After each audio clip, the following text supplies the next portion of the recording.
All right, today I'm reading Global Woman by Arlie Russell Hochschild, and I'm reading the 9th chapter that is called America's Dirty Work, Migrant Maids and Modern-Day Slavery by Joy M. Zaremka. Imagine you are locked away in a strange home. You do not speak your captor's language. On the rare occasions when you are escorted off the premises, you are forbidden to speak to anyone. You are often fed the leftover food of the children you are required to watch while completing your around-the-clock household duties. You have never been paid for your labors, and the woman of the house physically abuses you. While this scenario seems to hark back to an earlier time in U.S. history, it described Norina Nessa's, some names have been changed, recent working conditions in the Washington, D.C. area. Tucked behind the manicured lawns and closed doors of our wealthiest residents live some of the most vulnerable people in the United States, abused migrant domestic workers who are sometimes the victims of slavery and human trafficking. Marie Jose Perez, for example, left Bolivia in 1997, excited because she had always dreamed of flying on an airplane and hopeful that she would soon be able to support her family in Bolivia with her wages as a live-in maid. But once her plane landed in Washington, D.C., her employer, a human rights lawyer for the Organization of American States, confiscated her passport and forced her to work days more than 12 hours long for less than $1 per hour. She was not allowed to leave the house without her employer. When a friend of her employer's raped her, the human rights lawyer refused to take her to the hospital, claiming that medical care would be too expensive. Ruth Nizako, a 52-year-old West African woman, says she was approached by a wealthy relative who worked for the World Bank. The relative promised her a house and a car if she would come serve as a housekeeper and nanny to his 5 children in suburban Maryland. When she arrived, she was required to sleep with a pair of one-year-old twins in her arms every night, essentially providing 24-hour care with no days off. When the family went out, Ruth was forced to wait outside in the hallway of the apartment building until they returned. Both husband and wife repeatedly beat Ruth, and they ignored her request to return to West Africa. When neighbors heard Ruth screaming during the beatings, they called the Prince George's County Police Department. But the police were unable to understand her broken French, so they relied on her abusive employers for translation. Ruth attempted to reenact the beatings by gesturing physical blows to herself. Her employers, seeing an opportunity, told the police, "See, she's showing you how she beats herself. She's crazy." Ruth was taken to a local mental institution where she was forcibly sedated, her arms and legs tied to bedposts. By the time the doctors contacted a French interpreter by phone, Ruth was feeling the effects of the psychoactive drugs, and in her limited French, she could not manage to recount the traumatic events. Frustrated, the hospital staff called Ruth's employers and asked them to retrieve her. When Ruth returned to the couple's home, they told her that if she upset them, they would call the police again and send her to the hospital permanently. They went on to claim that the security guard who patrolled the area was specifically sent to monitor her behavior and to make sure she did not harm their children. Intimidated by the barriers of language and culture, and still shaken from her terrifying experience at the mental institution, Ruth believed these threats. She suffered many more solitary months of beatings and servitude before the couple's neighbors finally managed to help her escape and contact the local authorities. In the end, Ruth found herself emotionally unable to participate in the U.S. Justice Department's criminal investigation of her former employers and returned home without collecting a dime. Global Mothers. Norina, Marie Jose, and Ruth are among a growing number of migrant women known to suffer under conditions that look very much like slavery after they legally enter the United States as domestic workers. The global economic changes that push women from developing nations to migrate for domestic work have also contributed to the recent rise of domestic worker abuse. Developed countries and international lending organizations such as the IMF and World Bank often prescribe preconditions for loans to developing countries that include cutting basic social services, devaluing local currencies, and imposing wage freezes.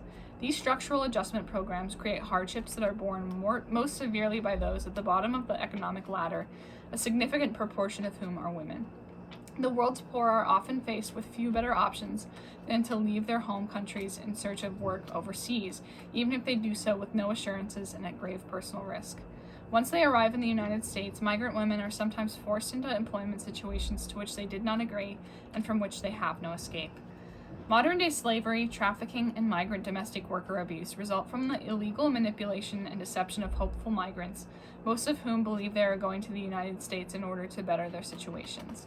The new global economy permits transnational corporations and other actors in developed countries to transport capital, labor, goods, and services across state lines with relative ease.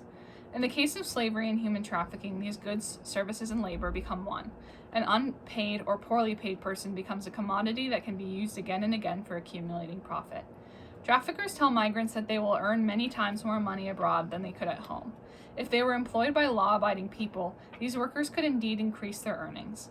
Dora Morty, an articulate Ghanaian schoolteacher, was one of those who believed the odds were on her side. Little did she know, she would be worked around the clock as a nanny and housekeeper and paid only around 40 cents an hour. Dora had signed an employment agreement with a World Bank official in Ghana. Nonetheless, when she got to the Washington area, she was handed a daily schedule that began at 5:45 a.m. and ended at 9:30 p.m., far exceeding the agreed-upon 40-hour work week. After 4 months of working for only $100 a month, Dora asked that her contract be honored. The family decided to terminate her services and put her on the next plane to Ghana. She managed to escape from the moving car as her employer drove her to the airport, but the employer scratched an X across her visa and promptly delivered her passport to the Immigration and Naturalization Service, requesting her immediate arrest and deportation. Uncertain what to do, Dora took a cab from Washington to New Jersey to seek refuge with the one person she knew in the United States. Back at the airport, an astute INS official suspected foul play. Eventually, Dora was granted a stay of deportation while she pursued legal action against her former employers. Each year, thousands of domestic workers like Dora enter the United States on special visas issued by the U.S. State Department. Foreign nationals, diplomats, officials of international agencies, and in some cases, U.S. citizens with permanent residency abroad are permitted to import domestic help on A3, G5, and B1 visas. Nearly 4,000 A3 and G5 visas are issued annually. A3 visas for household employees of diplomats, and G5 visas for employees of international agencies such as the World Bank, IMF, and United Nations. The B1 visa is a catch-all business category that, in part, allows other foreign nationals and American citizens with permanent residency abroad the option of bringing household employees with them when they visit the United States. Every year, 200,000 B1 visas are issued, but the State Department does not keep record of B1 domestic workers. As a result, their locations and working conditions remain particularly obscure, and the B1 domestic workers may be at special risk for exploitation. All three visa types list the name of the worker's legal employer, but unlike the A3 and G5 visa holders, B1 domestic workers have no option of legally transferring to another employer. They are left with few alternatives if they are enslaved or abused. Even for A3 and G5 domestic workers who are allowed to transfer to other diplomats or international officials, it is often difficult to find a suitable employer while suffering in an exploitative arrangement. Although the State Department, embassies, and international institutions involved, including the IMF, World Bank, and UN, keep records of the whereabouts of A3 and G5 domestic workers, this information is classified as confidential for the privacy of the employer. Domestic violence and anti-incest advocates have challenged the privacy justification on the grounds that a lot of abuse occurs behind doors. Other advocates have argued that in addition to being domiciles, these homes are also workplaces subject to employment standards. Nonetheless, social service agencies remain uninformed of the whereabouts of domestic workers, which leaves them unable to prevent abuse or act on it before it is too late. Patterns. Abuse and exploitation follow such uncannily predictable patterns that many in the social service would almost wonder if there is an abuser's manual being circulated like samizdat. Typically, when the woman arrives in the United States, her employer illegally confiscates her passport and other travel documents. If the worker signed an official contract in a U.S. embassy abroad, that contract is often replaced with a new contract that stipulates longer hours and lower pay. Even the false contract is often subsequently ignored. Although U.S. labor law dictates that all workers be paid at least minimum wage, it is not uncommon to hear reports of women being paid 50 cents or $1 an hour. In some cases, nothing at all. With yearly salaries at the World Bank and IMF averaging over 120,000 tax-free dollars, the income disparity is striking, especially in situations where domestic workers are told that all or part of their meager wage is being withheld to offset their room and board. Many women find themselves working nearly around the clock, 7 days a week. The exploitative employer usually tells the worker that she may not leave the house unaccompanied, use the telephone, make friends, or even converse with others. The worker is often denied health insurance and Social Security, even if these benefits have been deducted from her pay. Some domestic workers are subjected to physical battery and sexual assault. Others who have serious health conditions are denied medical treatment, which can result in long-term illness. Some domestic workers are given as gifts to the mistresses of diplomats or traded and loaned out to American families who further exploit them. One Ghanaian woman reported that her employer's American wife referred to her not by her name but rather as the creature. Yet another woman reported being called the slave. Others have been required to sleep on the floor, sometimes in the kitchen, laundry room, or unfurnished basement.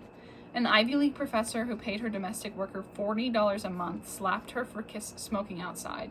One domestic worker reported that she was made to kiss her employer's feet. A Malawian man recalls being forced to bathe in a bucket in the backyard rather than in the home of his American employer. A Filipino was forced to wear a dog collar and at times sleep outside with the family dogs. Typically, if an abused domestic worker complains, the employer threatens to send her home or turn her over to the police. The employer may also threaten to retaliate against her family if she speaks out. On several occasions, family members have been contacted and harassed after a domestic worker has escaped from an abusive situation. Legal issues in the United States also militate against leaving exploitative jobs. Women who flee abusive employers are immediately considered out of status, ineligible for other employment, and liable to be deported by the Immigration and Naturalization Service. As one neighbor who helped a Haitian domestic worker escape says, when she ran away, she was out of a job, out of money, out of a home, out of status, and quite frankly, out of her mind. While some abusive employers use violence and the threat of violence to keep their domestic workers captive, others rely on psychological coercion. In one recent case, Hilda Rosa dos Santos, a dark-skinned housekeeper from Brazil, was trapped for 20 years with no pay and insufficient food in the home of a Brazilian couple who convinced her that Americans disliked black people so intensely that she would likely be raped or killed if she went outside. Similarly, an Indonesian maid was informed by her Saudi Arabian bosses that Americans disliked Muslims so much that it was unsafe for her to leave the house. Abusive employers often point to violence on television to bolster claims about the dangers of American life. Unfamiliar with the English language or with American culture and laws, these women live as prisoners in the homes they clean. Many women suffer in silence because they do not know their rights, nor do they have any idea where to go to seek help. Some may leave an abusive situation only to find themselves in even worse circumstances. Consider Tigress Bekele, who quickly found herself in jail on 2 felony accounts of child abuse and grand larceny, all because she fled her job as a live-in maid after being exploited, sexually harassed, and threatened. Unfortunately, the day she decided to escape from her abusive employer, there was a bomb scare at the employer's children's school. The children were sent home at 10 a.m., a time when Tigress was not required to work as a nanny. But finding themselves alone, the children called the Virginia police. Tigress was arrested for leaving the children unattended. The police record does not mention that Tigress was paid only $100 a week for around-the-clock chores because her Middle Eastern employer claimed that that was enough money for a black person. Nowhere does it mention that the man of the house attempted to fondle and kiss her on various occasions. Nor does it mention that the woman of the house forced her to cut her hair and stop wearing makeup, threatening to kill Tigress if she had sex with her husband. Instead, the police record indicates that she is being held on $20,000 bail. It states that she allegedly stole a piece of jewelry, a claim that is often wielded against runaway domestic workers. Her employers had confiscated her passport and visa. When Tigress scoured the house to steal her belongings back, her employers accused her of stealing their personal effects. Even though she came legally to the United States on a domestic worker visa program, if Tigress is convicted, she will be deported to her home country in East Africa, where she is fleeing political persecution. Tigress had been sending remittances to her father, and she has recently learned from relatives that she will be arrested if she returns because the government claims that the money is being used to launch political opposition. A felony conviction in the United States will automatically render it impossible for her to seek asylum here. While some domestic workers end up in court seeking judgments against their abusers, Tigress finds herself on the wrong side of the courtroom. A comparison. Some migrant workers who come to the United States to perform childcare and light housework do so as participants in another markedly different visa program. The congressionally sponsored au pair program, au pair means an equal in French, largely recruits young middle-class women from Europe for educational and cultural exchange on J1 visas. Ava Sudek from the Czech Republic experienced life in the United States both as a J1 and as an A3 visa holder. She thoroughly enjoyed her time as a J1 au pair and thoroughly despised her time as an A3 domestic worker. Ava's experience with the 2 visa programs highlights their striking dissimilarity. When Ava arrived as an au pair, she was flown to a New York hotel for a week-long orientation session. There, she was introduced to other nannies who would be living in the same region so that they could form a network of friendships. Once she joined the employer's family, she attended another orientation program where she received information on community resources and educational opportunities, as well as the contact numbers of other nannies in her local support network. Every month, she and her employers were required to check in with the counselor who would help them resolve any disputes that arose or report any problems. After completing a successful year with her au pair family, Ava decided to stay on an A3 visa and work as a domestic worker for a French diplomat's family. There were no orientations, no information booklets, no contact numbers, no counselors, and no educational programs. In practice, for A3 domestic workers, there's often no freedom. Ava felt like she was being held captive. She was not allowed to leave the house, even during her off hours, without a day's advance notice. Work hours and non-work hours blurred together. When she asked for days off, her employers often refused to grant her request, telling her perhaps another time. They did not pay her overtime. Within a month of obtaining her A3 visa, Ava fled for the Czech Republic, where she dreamed of opening an au pair agency in her hometown. She did not bother to try to collect the overtime wages she was owed. Her employer, as a high-level diplomat, was protected by diplomatic immunity. Ava had the opportunity to hold both a J1 and an A3 visa, but few women of color from developing countries are so lucky. Most of them migrate on A3, B1, or G5 visas, which do not come remotely close to offering the protections or the comforts J1 visas provide European women. The different policies governing the temporary workers on these two visa programs are thick with racist and classist implications. Simply put, women of color in the domestic worker program deserve the same safety net and rigorous oversight granted to white women in the nanny program. Solutions. Theoretically, the domestic worker visa program provides a window of opportunity for people from developing countries to enter the United States and earn a decent wage. What the program fails to do, however, is to ensure adequate protection for its visa holders. One simple improvement would be to establish independent monitoring and counseling like that, which is provided to au pairs. Access to independent social workers, lawyers, and monitors would furnish live-in domestic workers with a system of safeguards to protect their legal rights and ensure employer compliance with contract conditions and labor laws. By and large, migrant domestic workers belong to a hidden workforce tucked away in private homes. Severe cases of domestic worker abuse differ from other cases of slavery and trafficking, such as those uncovered in brothels, farms, and sweatshops, because workers under the latter conditions have contact with one another. Each domestic worker, by contrast, is employed by an individual boss. Not only are the workers without peer support, but their cases involve no smuggling or trafficking rings for law enforcement to target for investigation. The result is that less attention is paid to these seemingly isolated incidents.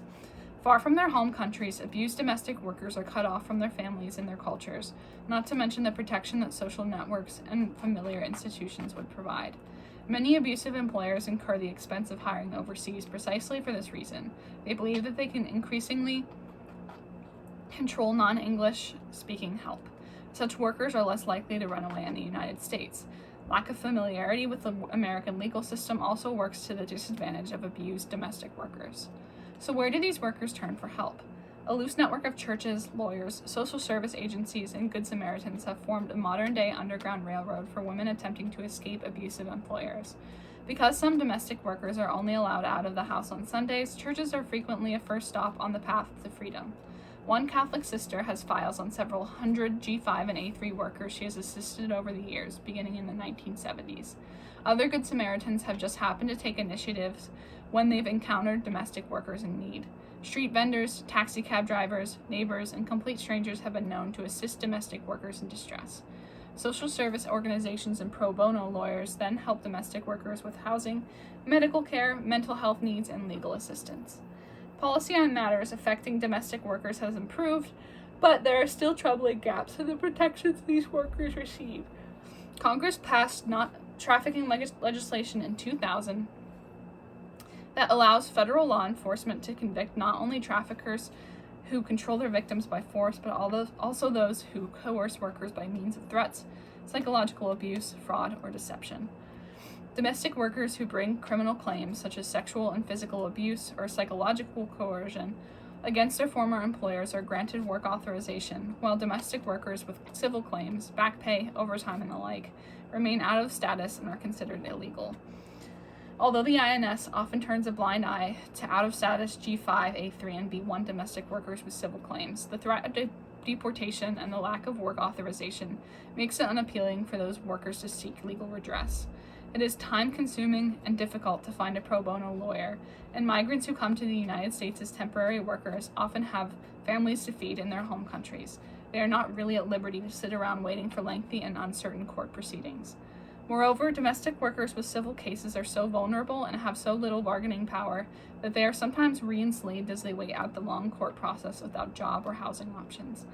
It is certainly disheartening to think that a migrant domestic worker in a potentially violent situation is legally better off staying and getting beaten because she will later be able to receive a work permit, social services, and legal status. If she leaves before violence erupts, she receives nothing. No shelters currently exist in the United States for trafficked women, and this remains one of the biggest obstacles facing non-governmental organizations that attempt to assist domestic workers. NGOs sometimes have to ask women who are not in grave physical danger to stay in their exploitative situations while advocates scramble to find culturally appropriate housing. The Justice Department faces a small housing crisis every time a new criminal case involving trafficking is filed. On one occasion, police dropped a domestic worker on the private doorstep of an NGO worker in the middle of the night for lack of housing alternatives. Because few housing options are available to abused domestic workers, NGOs often turn to ethnic communities for assistance with housing, clothing, medical care, and mental health needs. Most of these communities are small and tight-knit. This presents a safety risk for some domestic workers who find temporary housing in their ethnic communities only to be easily located by their abusers, who sometimes hail from the same background and know those communities well. Most domestic violence shelters will not accommodate domestic workers because they were not beaten by romantic partners. Most homeless shelters refuse to assist due to language barriers and lack of beds. Domestic workers often end up relying on compassionate strangers, everyday people who open their homes and hearts to individuals in need. Fortunately, advocates and domestic workers have been organizing to find solutions to these problems at both the policy and the grassroots level.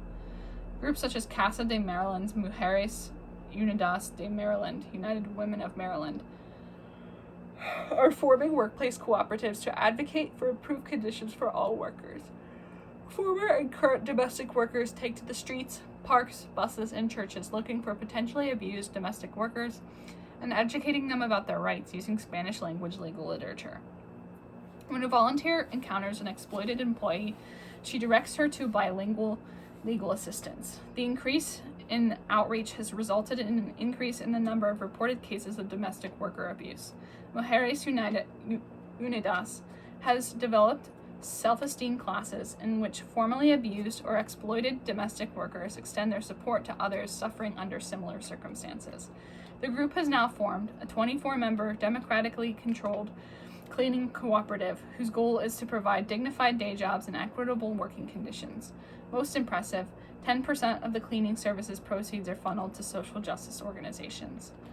While most members of the Mujeres Unidas are Latina, other ethnically based organizations in the Washington, D.C. area are also engaged in efforts to curb domestic worker abuse. Among them are a Filipina organization, Shared Communities, and the Ethiopian Community Development Council. More than 25 Washington-based organizations have joined forces to create the Campaign for Migrant Domestic Workers' Rights, now Break the Chain campaign, a coalition whose aim is to change public policy and to strengthen the safety net available to G5, A3, and B1 domestic workers. These efforts involve lawyers, feminists, labor activists, human rights activists, community-based organizations, and social service agencies. Related campaigns have sprung up elsewhere in the country. In New York, groups such as Andelin, Workers Awaz, and the Committee Against Anti-Asian Violence's Women Workers Project are working together. And in California, the Coalition Against Slavery and Trafficking and the Korean Immigrant Workers Advocates address similar issues. Workers' rights clinics in Washington, Los Angeles, and New York often provide relief to individuals escaping slave-like conditions. A nationwide freedom network, USA, to empower enslaved and trafficked persons recently formed in response to incidents of trafficking and slavery uncovered among laborers and sex workers. Norina, Maria, Jose, Ruth, Dora, Hilda, Tigris, and Ava were all able to seek assistance from concerned neighbors, lawyers, and advocates. But it remains unclear how many other women currently toil in isolation, unpaid, and abused. In the 1970s, the Battered Women's Movement established a network of advocacy groups and shelters for women who were abused by their spouses. The movement even managed, though through arduous grassroots efforts, to change public policy and public consciousness about domestic violence. Its work is not done, but the groups that have committed their time and resources to assisting trafficked and enslaved domestic workers have only now embarked on a similar movement. They are building a new underground railroad, one stretch of track at a time. And that is the end of chapter 9. Thank you for joining me today, and goodbye.